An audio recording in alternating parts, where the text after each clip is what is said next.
Yo, yo, yo, how's it going, crew? It's your boy RayMay, and I got something real special for you guys today. A segment from the podcast, actually, about Bleach versus One Piece and why we think One Piece is better. Now, I just wanted to preface this by saying this is not really just a candid conversation. We didn't take any notes or sit down really before. We just kind of sat down and discussed it. So if you disagree with us, it's perfectly okay. If you prefer Bleach over One Piece or Naruto over both of these and you just don't like either of them, that's fine. We're okay with that. Let us know how you feel in the comments. I felt like this is a good way to introduce the YouTube people to Ricky, our newest member, and get some more content up on the YouTube. So be looking forward to stuff like this coming more. And, our disembodied voices in Twitch chat being up here, man. We'll definitely get some more video essays going soon. But for now, this will help. For sure. Hope you guys enjoy, and you check out the full podcast anywhere you can find your podcast. Anchor, Spotify, Apple, all that good stuff, man. So y'all have a good one. Stay up and stay dangerous. NAKAMA. Finally, time to get to what I have up here on the screen for all of my Twitch viewers. And what will probably be part of the title. Oh, wait, no, the title will be We Have a New Crew Member. But the main reason we wanted to get this show cracking, and one of the main reasons I wanted to have Lucky here, was so we could chop this fable of if One Piece is better than Bleach or vice versa. The only issue with that is neither of us think that Bleach is better. So I think I'm going to change the title to which one is better to why One Piece is better. That's fair enough. I mean, I love Bleach. I grew up on it. It's cool, but after a while, you could just tell the writer just like He stopped didn't love giving it a no fuck. more. Yeah, he didn't love it anymore. He was just writing that shit just to write it. Like that last arc, it had so much potential, and they just half-assed it, man. Like Kenpachi, bro, your fucking Bankai is you put your hand Like on top of your other hand, You use and two you hold the hands. shit like a normal sword, and like now you're like you can't be beat. It's like why wasn't you doing this shit from before? That's like basic shit. That ain't no superpower. Like that's like me holding a baseball bat the correct way, and it's like oh you're in trouble now. It's like bro, like we waited like 8 years for this. For That's this, just bro, one of trash. the most popular characters in all the anime, and his Bankai is holding his shit. I don't care about the character development and all though. I don't care. Oh wait, What no. character development? He Oh wait, was no. like I talking missed to the himself. I missed the I missed the first message. He said One Piece got way more depth than character development. Okay. I agree with that. Oh Yeah, yeah, but that's why. the character development is trash, right? Like take somebody like Renji, and how when Renji was first introduced, he was just this little cocky fucking asshole, right? But then he had to face what's her name's brother? I can't remember his name right now. Byakuya. Byakuya, right? And he got clapped up, right? Well, that was fair. That part was fair because he's not captain level. He's like a vice captain, no? Yeah, but like that fight helped him realize that loss led to him getting character development. You feel me? And at a certain point in the story, you don't get that kind of character development for the side characters. You feel me? And even Ichigo's character development, to a certain extent, stops making sense after a while. Yeah, he just became Goku. It was just like he was gonna get some crazy ass power up. So it was just like, all right, cool. First you're just a normal kid who can see spirits. Then it was like, all right, now you got a Zanpakuto toe and you got the Soul Reaper powers. Then it was like, all right, now you're part Quincy. Now you're part Aryan. Like everything that you can think of. He was he's part, everything. like, He's everything but human at this point, pretty much. that shit was wild. Like he got some Nikes and now he's like he could say the N word. Like it was just like, yo, what are you guys doing? Y'all just giving him any and everything at his disposal. I didn't like that shit. Right, and as far as One Piece characters go, because a lot of side characters get backstories, and because the story is so long form, to a point you can see any character again hundreds of episodes or chapters later, and their story continues and it becomes more relevant, and even things you learn in retrospect come full circle in the future or even wherever you're at, when you're watching. And then another thing that I love about series be the world building, right? And the setting. The setting of One Piece is amazing. It's mostly water, but it's a bunch of islands. You know, they all have different weather settings, different cultures, laws, all kind of stuff. And then you have the Bleach world, which is basically real life Japan. And then the Soul Society, which is just a big city, basically. And Wakamundo, which is a nighttime desert. You know, and it's Yeah, like it's Arizona. You're going to Phoenix to fight. That's pretty much all that was. right, and it's very just like the characters, it's very dry, and the story is very repetitive, right? A reason that I liked Bleach as a kid was because Ichigo felt different. He didn't act like Goku, Naruto, and Luffy. He didn't have a goal of being the strongest or the Hokage or the Pirate King. He just wanted to save his friends. Now, long form, I think that's something that hurt the writer at the end of the day because of the simple fact that Ichigo had no big lofty goal to constantly be chasing after. He just wanted to save his friend. So then the story becomes a bunch of rescue missions. And Yeah, even that gets repetitive. I think the biggest problem that they had that One Piece doesn't even have an issue with is that in Bleach, they introduced these characters in the beginning and it had a lot of background stories for them and they were starting to go the right direction with the world building, but every time you were introduced to a cool character and it had some purpose and meaning to them, by the time the arc was done that they were featured in, they just became like a running gag.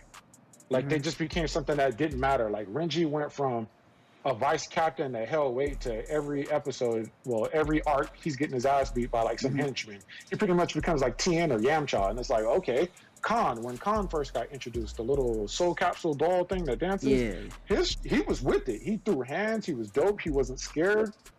He was with all the shits, and then they just turned him into like a crybaby that just like loved breasts. Like, I'm not mad at it, but you know, they just kind of wasted the character there. Like, I think they did a lot of that with it.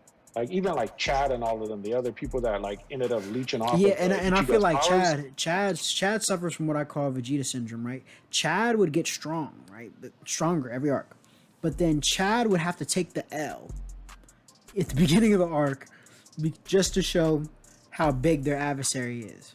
Like, Yeah, okay, and I, Chad's a badass. Okay, let's watch Chad work, and then boom, they whoop Chad ass. Now that's how the audience knows that these guys aren't playing.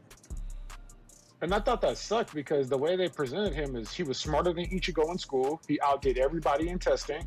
Physically, he was like a monster because he was like 13 with them, but he's built like fucking Zion Williams. So it was like, yo, we got this big physical specimen. He's not an idiot. And then he gets to the Soul Society, and they're just like, yeah, And Hadouken, you done. even his power ups are underwhelming. You get one big arm. Oh, and then guess what else he gets? Another big arm. Well, the other big arm was like a shield, so it was supposed to be like a tank, I guess you could say, like for an MMORPG or some shit like that. I don't know, Yeah. man. It just got bad. It got really, really bad. It's kind of depressing remembering that now. Then you had like your horror, like you know how everybody has their like teacher and sensei that teaches you stuff from the shop. That dude was so fucking dope. He was So cool, smart. and he's so underdeveloped. Yeah, they never really go into his background story because he like got exiled from them. They're like, yo, we can't even kill you because you're that nice, so we're just gonna exile you. Don't come back. But they don't ever go into why, at least from what I can remember. Maybe somebody on here is gonna be like, yo, he knows something or whatever. But they don't do anything with it. So it was like so many characters with so much potential that just got wasted. Like they introduce you to the what were they called, the Goten 13. They do it one time, and then every time they're supposed to be the cavalry, and they end up fighting somebody, and every time they fight some new adversary, it's like, oh, well, the whole time you had these limiters on. Let's take these limiters off. Like every arc, and it's like, okay, so y'all had Aizen pretty much about to kill all of y'all, and y'all didn't take these limiters off the first time. Like, what the fuck are we doing here? And then, not to mention that, speaking of Aizen, right? You do all that stuff. You get Aizen in jail, just for when the war comes. We gotta get Aizen out of jail, so he could be a hero. Yeah, it's like some Hannibal Lecter shit. Let's go talk to the psychopath and get his help so we can catch the new villain. And it was just like, yeah, that's corny. Y'all might as well just let this nigga rule y'all because y'all can't do nothing without him Right? anyway. You low key should have let him win. Yeah, dead ass, because he would have. This shit wouldn't have happened. But nope. And then you can't even put him back in jail for real because you know that's gonna be a fight in itself. That don't make no sense. You got to go get his help and then you can put him back in jail. Like, come on, bro. Like, yeah, I haven't even got very far in One Bleach. Like, I'm like at the Alabaster part right now, and I'm kind of keeping up with the current story because I just do that. I'm weird like that. But it's like this shit just has so much more to it as far as like character development. Them them doing like foreshadowings, little things that you think don't matter end up mattering. Like it's like it has so much depth to it that is dope. Like I don't even see how you can compare it to the story wise.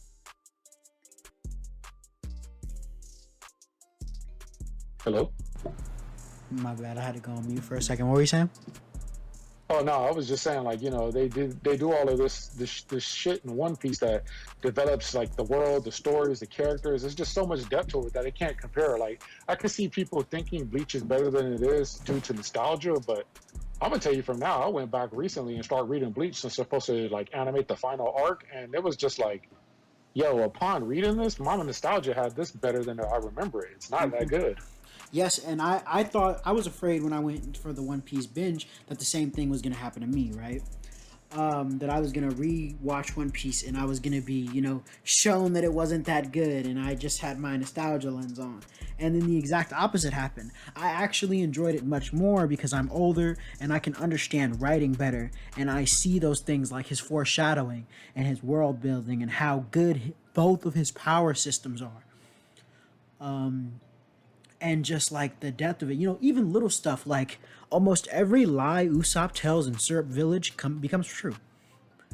Yeah, I find that fire. They sure I see that in the manga. The parts where I'm at in the manga, you see certain things come back, like the story about the goldfish and so forth. It's like this is dope. Like it's really, really dope. Like I didn't know One Piece was that good because when I first experienced it, it was like when it was on 4chan, man, and it just had things so horrible. Like it made me not want to watch it because I was like, yo, this is a dumbass cartoon. How do people think that this is so great? But going back from reading it because of you, Ronaldo, Lucky, and everybody else just like saying, yo, this shit is just immaculate. It's I'm amazing. like, yo, okay, what are they seeing that I'm not seeing? And now it's like, yeah, I'm aboard the BarHat Crew now from fucking watching the shit because it holds its weight. It's that dope. Yes, and I and the characters and the Straw Hat Crew themselves. It's one of them and the Black Bulls. They're my two favorite crews in anime, and just their friendship and what it means. Because I feel like, so me, I'm a guy. I hate Fairytale. I hate Fairytale because not because they use the power of friendship, but I feel like the power of friendship in Fairytale is used wrong. While the power of friendship, okay, it feels like a plot device in Fairytale. Like it's a plot device in One Piece, but since One Piece is such an emotional story, it's much more palatable, I'll say, as opposed to Fairytale, which is pretty goofy. And then me, or at least for me personally, I'm not attached to the characters in Fairytale. Like I can't say I was very attached to any of them. To me, they're annoying. Yeah, they just whine a lot. And then some of them are kind of funny. Like they had the ice dude who he likes to take his clothes off because it gets too hot. Pause if you need be. Like that, they have running gags that was pretty cool. And the chick that can do all of the sword shit, the different weapons, she was pretty cool. Right, and Natsu is a main character. I like Natsu. I like his powers. I like Gray. I like their dynamic. But to be frankly honest with you, like, I do like the writer. The writer, he has my respect. He's a cool guy. I seen him on Twitter. This nigga, like, he used to be a hentai writer, so he be like looting his own characters and shit. That nigga's hella funny, bro. I didn't know that. I'm gonna have to check that out. Oh, and I couldn't stand the chick with like the astrology fucking summoning power keys and shit.